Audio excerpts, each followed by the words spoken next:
একটি নির্জন গ্রামে থাকত একজন মানুষ। সে ছিল খুবই পরহেজগার। 5 ওয়াক্ত নামাজ কখনো মিস করত না। হালাল উপার্জন করত। মানুষের সাথে ভালো ব্যবহার করত। গ্রামের সবাই তাকে সম্মান করত।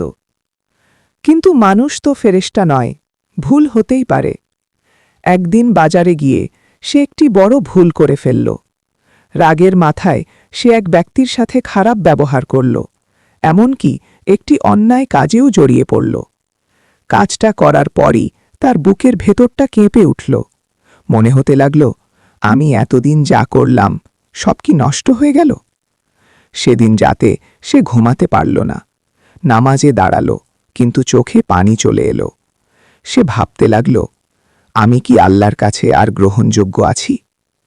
পরদিন সে মসজিদে গেল, ইমামের কথা শুনল। যে ব্যক্তি গুনাহ করার পর অনুতপ্ত হয় এবং আল্লাহর কাছে ক্ষমা চায়, আল্লাহ তাকে ভালোবাসেন। আল্লাহর রহমত এত বড় যে বান্দা যদি আন্তরিকভাবে ফিরে আসে, তিনি সব গুনাহ মাফ করে দেন। এই কথা তার হৃদয়ে গভীরভাবে আঘাত করল।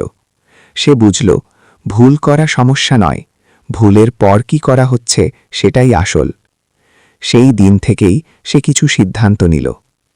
সে তার করা ভুলের জন্য আন্তরিকভাবে তওবা করবে, যার সাথে খারাপ ব্যবহার করেছে তার কাছে ক্ষমা চাইবে, ভবিষ্যতে নিজেকে আরও সাবধানে রাখবে। সে রাতে সে সিজদায় পড়ে কান্না করে বলল, হে আল্লাহ, আমি ভুল করেছি, তুমি আমাকে ক্ষমা করো, আমি আর এই পথে যাব না। কয়েকদিন পর মানুষ লক্ষ্য করল, সে আগের চেয়েও বেশি নম্র, বেশি দয়ালু হয়ে গেছে।